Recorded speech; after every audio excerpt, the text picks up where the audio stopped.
ఆహ్, ఈ రోజున సమాజంలో చూసుకోగలిగితే చాలామంది ఇంపార్టెంట్ ఇచ్చే విషయాల బంధం ఏదైనా ఉందనంటే అది భార్యాభర్తల బంధం అని చెప్పాలి. అంటే రకరకాల బంధాలున్నాయి. కానీ దేవుడు కూడా ప్రారంభించిన బంధం ఏంటిది అంటే మొట్టమొదటిగా బాల్యం కుమారుడిగా ప్రారంభించిన ఆదాముని చిన్న పిల్లోడుగా ప్రారంభించలా. ఒక యవనస్తుడిగానే అతను తయారు చేశాడు. ఆ తర్వాత అతనిలో నుంచి హవ్వను తీయడం. సో వారిద్దరిని ఏకశరీరంగా వారిని ఉంచడం. వారి ద్వారా సంతానోత్పత్తి జరిగించడం. ఇదంతా కూడా దేవుడు జతపరిచిన జంట అని చెప్పాలి. దేవుడు జతపరిచిన జంట అని చెప్పాలి. సో ఈ జంటలో అతి ప్రాముఖ్యమైన ఘట్టం ఏదైనా ఉందంటే భార్య భర్త. సో ఈ భార్య భర్త ఈ బంధంలో ముఖ్యంగా భర్త విషయంకి వచ్చేస్తే భర్త అంటే ఒక యజమానుడని బాధ్యతాపరుడని మనకి అర్థమవుతుంది. అంటే భర్త ఎప్పుడు కూడా కష్టపడేవాడు, కష్టపడి కుటుంబాన్ని పోషించాలి, కష్టపడి కుటుంబాన్ని ముందు తీసుకెళ్ళాలి. ఎన్ని ఇబ్బందులున్నా ఎన్ని కష్టాలున్నా భర్త స్థానం అది. ఎన్ని ఉన్నా సరే ఖచ్చితంగా కుటుంబాన్ని నడిపించాలి. అతనికి యజమానుడు, అతను ఒక నాయకుడు కుటుంబానికి. సో చాలా ఆధిక్యతలు ఇవ్వబడ్డాయి భర్తకి. మరి ఇలాంటి ఆధిక్యతలు ఇవ్వబడిన భర్త ఎలా నడుచుకున్నాడు అని అంటే ఆనాడు ఆదాము చాలా బాధ్యతగా నడుచుకున్నాడు, చాలా నమ్మకంగానే నడుచుకున్నాడు.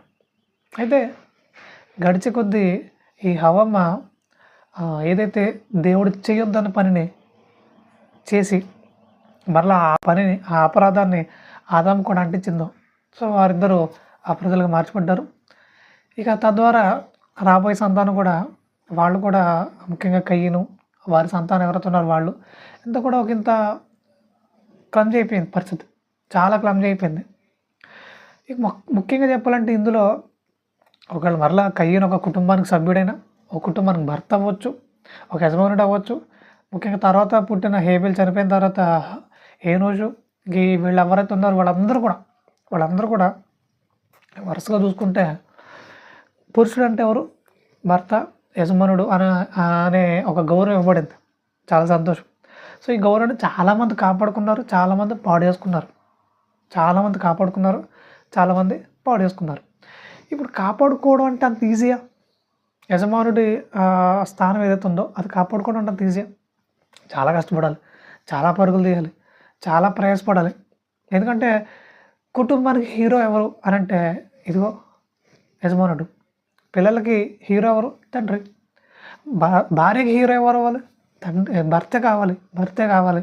అంటే ఎలా చూసినా సరే ఒకంత బాధ్యతమైన చాలా భారభరితమైన పోస్ట్ ఏమైనా ఉందంటే అది భర్త పోస్ట్.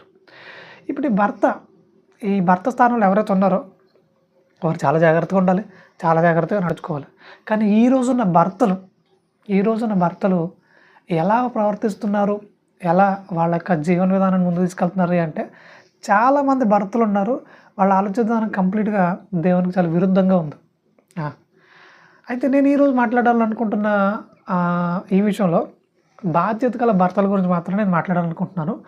బాధ్యత లేకుండా రకరకాల పంత పట్టిన వాళ్ళు చాలామంది ఉన్నారు.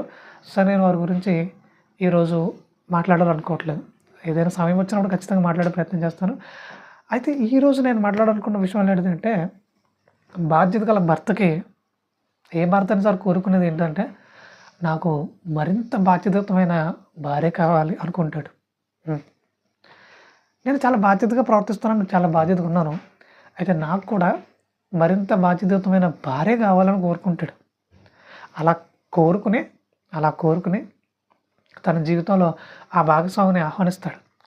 అలా ఆహ్వానించిన తర్వాత ఆ భార్య చక్కగా లోబడుతూ భర్తను ప్రేమిస్తూ ఏం చెప్పినా సరే లోబడి జరిగిస్తూ నమ్మకంగా ముందుకెళ్తున్నప్పుడు ఆ భర్త సంతోషం అంత కాదు, చాలా సంతోషపడతాడు. ఎందుకంటే నేను చాలా బాధ్యతగా నడుచుకుంటున్నాను, అంతకంటే బాధ్యతగా నా భార్య ఉంది, అంతకంటే బాధ్యతగా నన్ను ప్రేమిస్తుంది, నాకు ఎంతకంటే ఏం కావాలి అని చాలా సంతోషంగా ఫీల్ అవుతాడు. చాలా సంతోషంగా తన సంతోషాన్ని వ్యక్తం చేస్తాడు. చాలా సంతోషం. నిజంగా ఏ భార్య అయినా అలానే ఉండాలి, భర్తకు లోబడి చక్కగా నడుచుకోవాలి. కానీ రాను ఇక ఈ భర్తలు కుటుంబాన్ని పోషించే క్రమంలో కొంచెం ఎక్కువ కష్టపడడం వలనో మరేమో మొత్తానికైతే భార్యలు భర్తల మీద తమ ఆసక్తిని కోల్పోతున్నారు. చాలామంది భార్యలు తమ భర్తల మీద ఉన్న ఆసక్తిని కోల్పోతున్నారు. కానీ భర్త చాలా బాధ్యతాయుతంగా సమాజంలోకెళ్ళి కష్టపడి ఎన్నో సంపాదించుకొని ఎంతో కష్టపడి తీసుకొచ్చి ఆ భార్యకి అన్నీ అందిస్తుంటే చాలామంది భార్యలు ఎలా తయారవుతున్నారంటే, అందరి భార్యలు నేను చెప్పట్లేదు. కొంతమంది భార్యలు ఎలా తయారవుతున్నారనంటే, తిని భర్తను సంతోషపెట్టడం మానేసి, వీళ్ళు సంతోషంగా ఉండి భర్తను సంతోషపెట్టడం మానేసి, వీళ్ళు వేరే సంతోషాలు వెతుక్కుంటున్నారు. వేరే ఆనందాలు వెతుక్కుంటున్నారు. ఇది నిజంగా చాలా బాధాకరం. చాలా అంటే చాలా ఆవేదనకరమైన పరిస్థితి. ఎందుకనంటే భర్తే వారి సంతోషం కావాలి. భర్తతోనే వారి సంతోషాన్ని గడపాలి. వ్యక్తం చేయాలి. అంతే తప్ప వేరొక సంతోషాన్ని వెతుక్కుంటున్నారు అంటే అమ్మో! ఇది సాతాను లక్షణం అని చెప్పాలి. ఎందుకంటే మనకు ఇవ్వబడింది ఒకడే భర్త. ఆ భర్తతోని మనం సంతోషం ఉండాలి. ఆ భర్తతోని మనకి ఏదైనా సంతోషాన్ని షేర్ చేసుకుని ఉండాలి. అంతే తప్ప ఇక వేరే సంతోషాన్ని వెతుక్కుంటున్నారని అంటే అమ్మో! ఇది చాలా భయంకరమైన విషయం. ఈరోజున చాలామంది ఇన్‌స్టాగ్రామ్ కావచ్చు, టిక్‌టాక్ కావచ్చు, ఇంకా రకరకాల ప్లాట్‌ఫామ్స్ ఉన్నాయి. సో, ఆ ప్లాట్‌ఫామ్‌లోకి వెళ్ళడం, వాళ్ళ అసభ్యకరమైన ప్రవర్తన అంతటిని ఆ ప్లాట్‌ఫామ్‌లో చూపించడం, కింద ఎవరెవరో పనికిమాలిన బ్యాచ్ అంతా కూడా రకరకాల కామెంట్లు పెట్టడం. సరే పెడితే పెట్టారు. ఆ కామెంట్లు మరలా స్క్రీన్ మీద పెట్టి, ఇదిగో నువ్వు ఇలాగన్నావురా, అలాగన్నావురా అని మళ్ళీ వాళ్ళని అనడం. అసలు వీళ్ళు ఎందుకు అంత బోల్డ్‌గా ఇన్‌స్టాగ్రామ్‌లో కానీ, రకరకాల ప్లాట్‌ఫామ్‌లో కానీ ప్రవర్తించడం, వారు కిందొచ్చిన మళ్ళీ కామెంట్స్‌ని విషయమై ఫీల్ అయిపోవడం ఎందుకు? మళ్ళీ అవి స్క్రీన్ మీద పెట్టి మళ్ళీ వాళ్ళు తిట్టడం ఏంటి? అసలు ఎటు వెళ్ళిపోతుంది సమాజం అనంటే మరీ నీచంగా తయారవుతుంది చాలామంది స్త్రీల పద్ధతి. వారు ఒక విధంగా చెప్పాలంటే చాలామంది భర్తలు కలిగిన భార్యలే. మరి ఇలాంటి భార్యలు అసలు భర్తను సంతోషపెట్టడం మానేసి, భర్తతోనే తమ సంతోషాన్ని వ్యక్తం చేసుకోవడం మానేసి, భర్తతోనే తమ శరీరాన్ని పంచుకోవడం మానేసి, ఎవరెవరికో తమ శరీరాన్ని, తమ అందాల్ని చూపించాలనుకోవడం నిజంగా ఇది కంప్లీట్‌గా సాతాను ఆలోచన, మోసం జరుగుతుంది. సాతాను మోసగిస్తున్నాడు. ఎందుకు అర్థం చేసుకునే పరిస్థితుల్లో లేరు. చాలా భయంకరం. ఇలా ఎవరు చేయకూడదు. ఎందుకంటే ఇది బాధ్యత గల భర్తను మోసం చేసే ప్రక్రియ. అరే! ఇంత బాధ్యతగా భర్త తన భార్య కోసం కష్టపడుతుంటే, భార్య ఏమో సమాజంలో నీచంగా ప్రవర్తిస్తూ, ముఖ్యంగా అక్కడితో అయిపోతుందా? ఇంకా రకరకాల దారులు పడుతున్నారు. ఎవరితోనో చాటింగ్ చేయడం, ఆ చాటింగ్ కాస్త మంచాలెక్కడం. ఇది భర్తకి అది అన్యాయమే కాదా? చాలా అన్యాయం.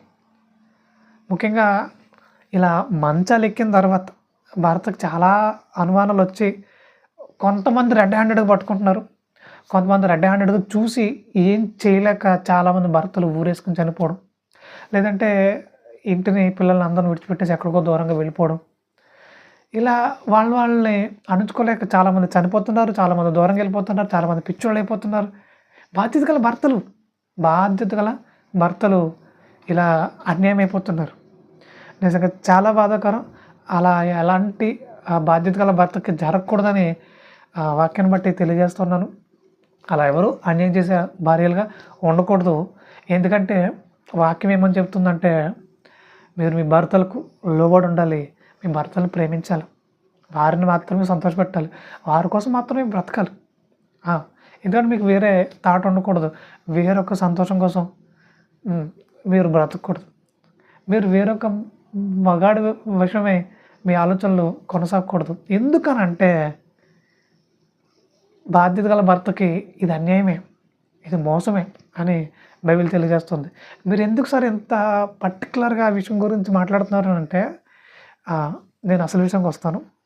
యెషయా గ్రంథం 54వ అధ్యాయము 5వ వచనంలో, యెషయా గ్రంథం 54వ అధ్యాయం 5వ వచనంలో ముఖ్యంగా